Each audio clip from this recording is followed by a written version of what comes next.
मेरा नाम है श्री दिगंबर पूर्णम गिरी। जब मैंने शास्त्र पढ़ा और उसमें यह आया कि जब महाप्रलय होगी तो 12 सूर्यों का ताप इस पृथ्वी पे गिरेगा जी। और मैंने आंख खोल के देखा तो एक ही सूर्य दिख रहा है, 11 और नहीं दिख रहे।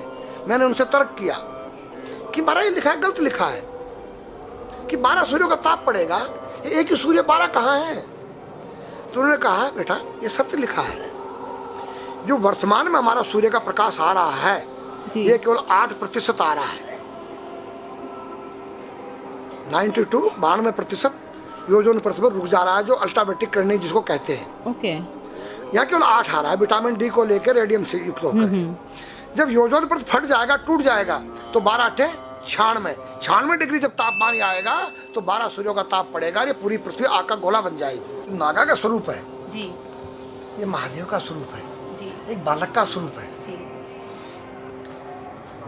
बालक में क्या चीज नहीं होती है? निर्मल मन जन सो मोई पावा, मोई छल छिद्र कपट नहीं सुहावा।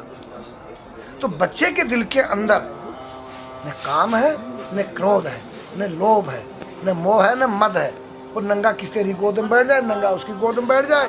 तो नागा का रूप एक बालक का स्वरूप होता है जिसके अंदर से विकार रहित हो जाए, उसका नाम नागा है, सन्यासी है, संन्यासमया, तीनों गुणों से रहित हो जाना। ये जो गांजा भांग है ये क्या करता है?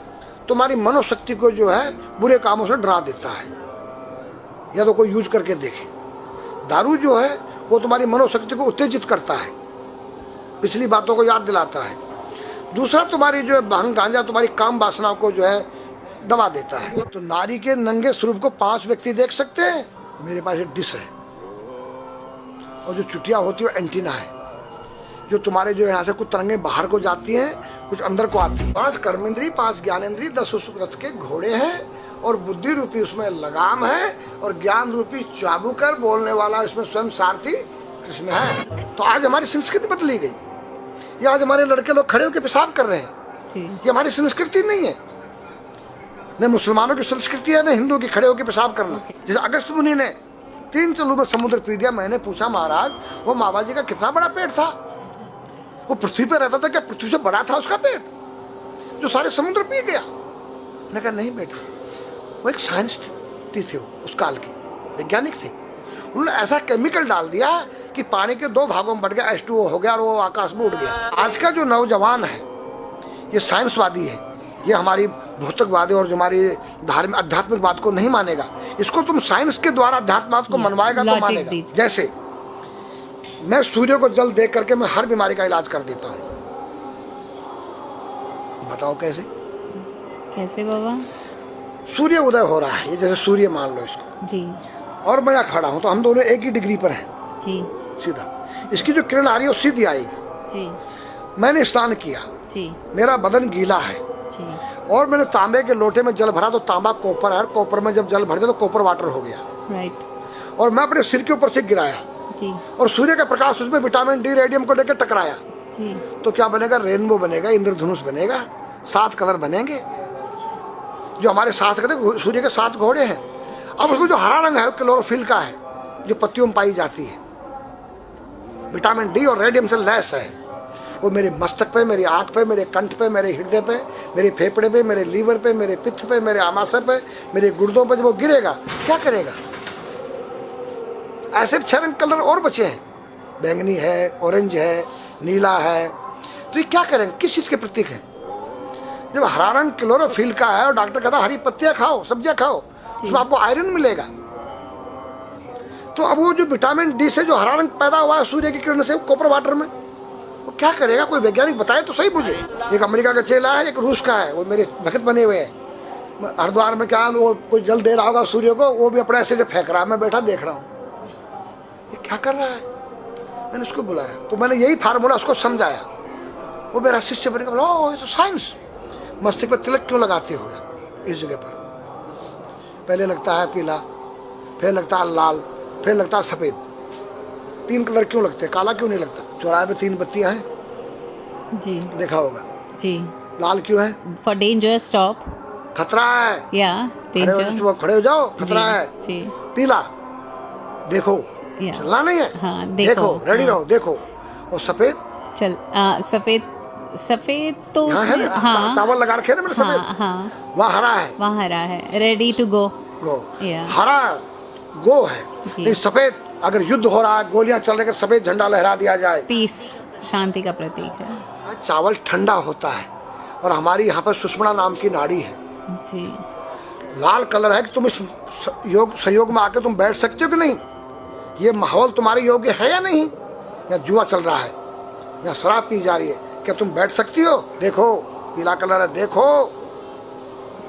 आना नहीं जाना नहीं, देखो, ओ खतरा है या ठीक नहीं है, चलो। और सफेद शांति, जी क्या यहाँ शांति है, बैठ सकते हैं। तो ये हमारी जो है संस्कृति में एक वैज्ञानिक है। जब हम खाते हैं गैस बनती है, तो बिल्कुल। चावल जब पानी में भीगे बाद ठंडा हो जाता है, और हमारी सुषुम्ना नाड़ी पर जब लग गया है तो उस नाड़ी को ठंडा करने लग गया है। उस नाड़ी से कोई गर्म गैस को ऊपर चढ़ने नहीं देगा, और हमारे शरीर ब्रह्मांड में, हमारे सिर के अंदर कोई ऐसी वायु गैस जाकर तुम्हारे सिर को परेशान नहीं कर सकता है। तो मेरे पास जितने हमारे शास्त्र पुराण ग्रंथ हैं, ये साइंस है। मैं साइंस के द्वारा इन वैज्ञानिकों को समझा सकता हूँ और रगड़ा सकता हूँ। कहा जाता है कि नागा बाबा जो हैं वो कुंभ मेले के बाद विलुप्त हो जाते हैं, ऐसा कुछ है क्या? ऐसा नहीं है। जैसे हम गंगोत्री धाम हिमालय में रहते हैं, जी वहाँ मुझे हिमालय पसंद आया। जी क्यों? कि तुम गर्मी से बचने के लिए तुम्हारे रूम में एसी लगी है, जी ठंडा पानी पीने के लिए तुम्हारे पास कृत्रिम जो है फ्रिज लगा है, जी हवा लेने के लिए तुम्हारे को पंखे या कूलर जो है कृत्रिम लगे हैं। लेकिन भोलेनाथ बाबा ने मेरे लिए नेचुरल एसी लगा रखी है, और नेचुरल फ्रिज लगाया है, नेचुरल पंखे लगे हैं। तो जब मैंने सब कुछ त्याग दिया, छाती में तो मैं कुछ लेके नहीं जा सकता हूँ, चाहे मेरे पास अरबों खरबों रुपया हो, जी खाऊंगा मैं उतना ही जितनी मेरी पेट के अंदर भूख है। पढ़ना लिखना ये तो सहज चातुरी, काम धैन मन बस करन गगन चढ़न मुश्किल। काम धैन मतलब अपने वीर्य को कंट्रोल करना, अपने मन को कंट्रोल करना, और अपने प्राण को ब्रह्मांड में यहाँ ले जाना। ये खोपड़ी क्या है? ब्रह्मांड है, उसको कहते हैं समाधि। सारे शरीर के प्राणों इकट्ठा करके इस ब्रह्मांड में मस्तिष्क में ले जाके बैठ जाना, जिसको ब्रह्मरंध्र कहते हैं, उस गुफा के अंदर। ये तीन वस्तु मुश्किल है, बाकी सब आसान है। अपरिग्रह मतलब उतना रखो जितना तुम्हें आवश्यकता है, अधिक मत रखो। अब तुम अष्टांग योग जो है पतंजलि लगा रहे हो, और व्यापार बिजनेस चालू है, मेरी दूध को ले लो, टूथपेस्ट ले लो।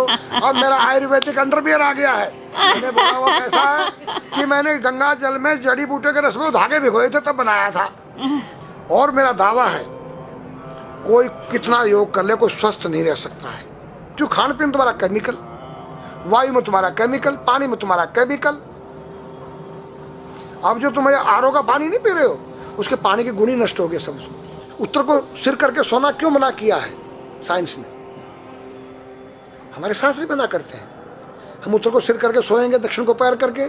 हम जब उठेंगे तो हमारी दृष्टि कहाँ? दक्षिण की तरफ जाती है। दक्षिण में यम का वास होता है। और जब दक्षिण को सिर करके सोएंगे तो हमारा मुंह उत्तर को जाएगा। उत्तर हिमालय है, भगवान शिव का कैलाश है। साइंस कहता है कि पृथ्वी के उत्तर ध्रुव दक्षिण ध्रुव है। पृथ्वी कैसी है पता है?